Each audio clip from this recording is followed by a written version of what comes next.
Give a warm welcome to Travis Kalanick. The stage is yours.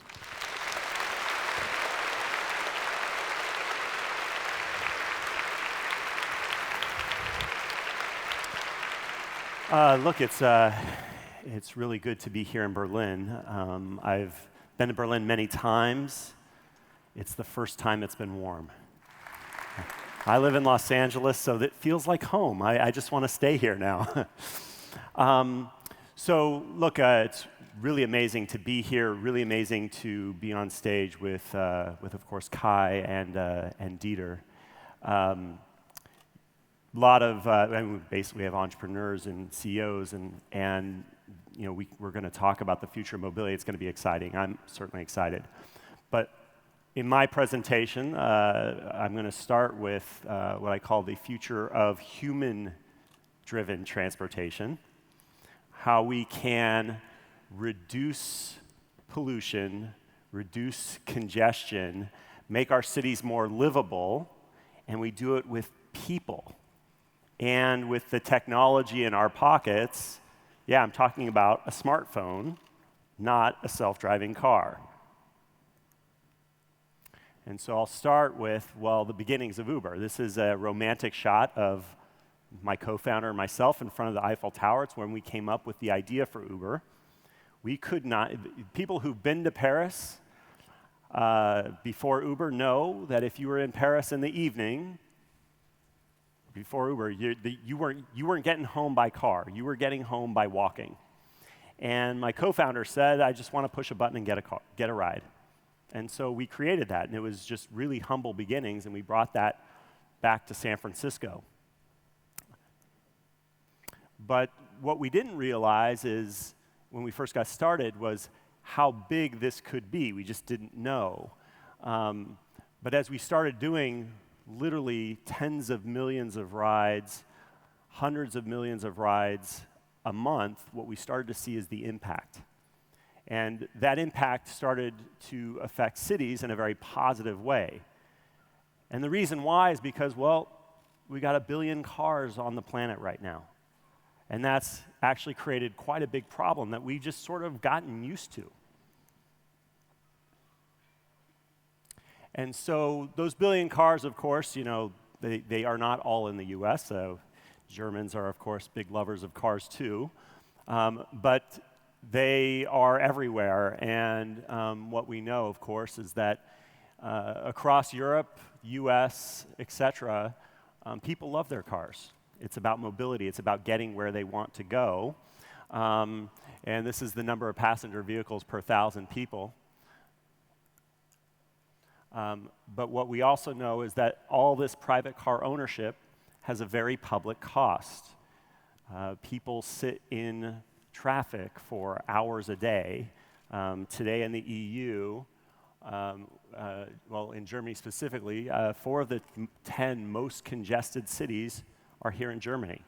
There's people just sitting behind the wheel, grabbing onto that steering wheel, frustrated, maybe a little bit tense about getting to work, and spending that time, instead of being relaxed, well, being anxious. The congestion costs of just literally when you're stopped and not moving, just being stopped and not moving in traffic, is 1% of the GDP of the EU, 100 billion euro per year. And those cars that are sitting in traffic are, of course, responsible for 12% of the CO2 emissions that Europe generates, and obviously polluting the air and making our Earth a little bit less green. But that problem of traffic is actually only 4% of the problem, because 96% of the time your car is sitting idle, because you're only driving somewhere 4% of the day. And that means we have to store these 1 billion cars somewhere. And in cities around the world, 15, 20, sometimes even 30% of our land is used to store these cars. We even have skyscrapers for cars. And so mayors across the EU and really around the world have had to deal with this problem of taking up all the land, and the problem of congestion and the quality of life ramifications that it has. And they've had pretty good solutions, well, decent solutions. It's called mass transit.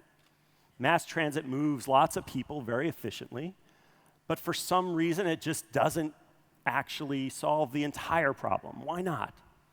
Well, because mass transit just can't go to everybody's doorstep, right? To make it go to everybody's doorstep might cost hundreds of billions of euro just for a single city. And so we still have our cars. There's still hundreds of thousands or millions of cars that come into a city every day, even when there's great mass transit, like a city like Berlin. 37% of all people that are coming into the city are coming in their own car every day. And so that's when Uber comes in, is that, well, what if I could push a button and get a ride wherever I go? What kind of ways in which, how can we work with mass transit? So in the center of London, for instance, we know mass transit works pretty well. But what about the outside of London, right? As you get further and further out from the center of the city, you also get a situation where it's harder and harder for mass transit to go to everybody, and more expensive infrastructure investments to make that work. And so what we see in London, in the outer boroughs, is that 30% of the rides begin or end 200 meters or less to a transit stop.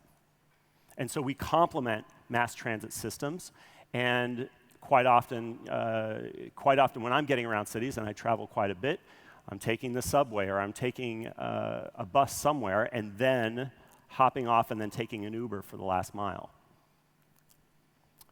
In Paris, 10% of all of our trips begin or end in underprivileged zones, zones that are underserved by mass transit and often lower income.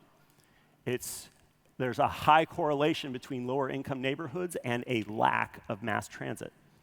And that's a problem, because if you need a job, you need to work, not having access to your city makes things pretty difficult. Or having access to your city, but there's so many connections and, well, it takes 2 or 3 hours to get to where you're going, can be also pretty problematic. And of course, right here is the graphs of Uber usage in cities across the EU. And what we see is the biggest, the highest volume times on our system are around midnight, and sometimes a little bit later. Depends on the city. As you see, Paris goes a little bit later than everybody else. What that means, well, why is that? Well, guess what? Mass transit doesn't really work very well late at night. In many cities, it just turns off. And so that's when we see our system really go into high gear, is when mass transit isn't an option. And in this way, we're very complementary for those types of systems. But we still have our cars, and we still need to get around them. And so in many ways, as we started to get bigger in various cities, we started to ask the question, can we actually use cars? In an intuitive way, can we use cars to actually reduce congestion? And so we started looking at all the cars that were out there, and you see all these cars, and there's one person in the car and 4 empty seats. What if all these cars became shared cars? Could we divide by 2 the number of cars that were on the road? And so we tried. In San Francisco, our first city, our home city, where of course it's one of our biggest cities because it's been around the longest, or 6 years old now, we said, look, there are so many people that are pushing a button and getting a ride, and they're doing the same ride at the same time. And it was a couple years ago, we would send 2 cars to pick up 2 people that were getting picked up in the same place and going to the same destination. We said, could we make those 2 requests such that they basically became one? Could it be that I push a button, the car comes, and I open the door just like before, and there's somebody else already in the car going to the same place I am? Would people be willing to share a car? And like my product managers we would debate this before we launched, and nobody really knew, but I said, guys, there's this thing called a bus. People are used to sharing vehicles. It's a thing. And they're like, yeah, but when you're in the back of the car, does it get awkward? Well, maybe. But we tried. And what we found was that in San Francisco, well, today now, we're doing 40% of all of our trips in San Francisco are UberPool trips, 40%. And San Francisco is almost a $1 billion a year city for us. And so on the left is all the separate trips, what our traffic looked like in San Francisco. This is Uber traffic. The colored lights are where the traffic was most intense. And then when we introduced UberPool and scaled it, what the traffic looks like after. And so what you end up having is more people getting served by fewer cars. And what you end up having is less congestion, less cars on the road, less pollution, and a better city because of it. And so we started rolling out in a bunch of different cities. Like I said, I'm from Los Angeles, it's my hometown. Everybody drives there, but it took off there too. In the first 8 months, we did almost 8 million fewer miles on the roads, 1.4 thousand metric tons of CO2 saved in the first 8 months. Now, we're much bigger now, and probably doing this, maybe even multiples of this at this point. And in China, we're doing 30 million UberPool trips per month. That's a million, shouldn't say 500,000. That's a million UberPool trips per day. It kills me to think that people are taking a picture of this slide because the math doesn't work. Stop, put your phones down. Okay. And so we've rolled it out around the world and really in our biggest cities that we serve. And we now have 18 cities, each of them with over 100,000 people carpooling, UberPooling every week. Now remember, carpooling, this is not like a new idea. It's not like something that Uber invented. That's for sure. We did not. It's been around, well, I was in Moscow before Berlin, and they may have invented this, okay? But it's never really taken off. And so when you can go to a mayor and say, I, in a matter of months, can get 100,000 people carpooling that weren't carpooling before, that makes a difference. It's a big deal. And today, now 20% of all of our trips globally are UberPool trips, shared rides. And so this is not a picture of a suburb anywhere in Europe. This is actually a picture of my house, my hometown. And it's traditional sort of suburban America, and what would happen in the mornings when I was a kid is all these cars would back out of their driveways at the same time. They'd all turn this way, and they'd all go in a line. Many of them, guess what, going to the same place, right?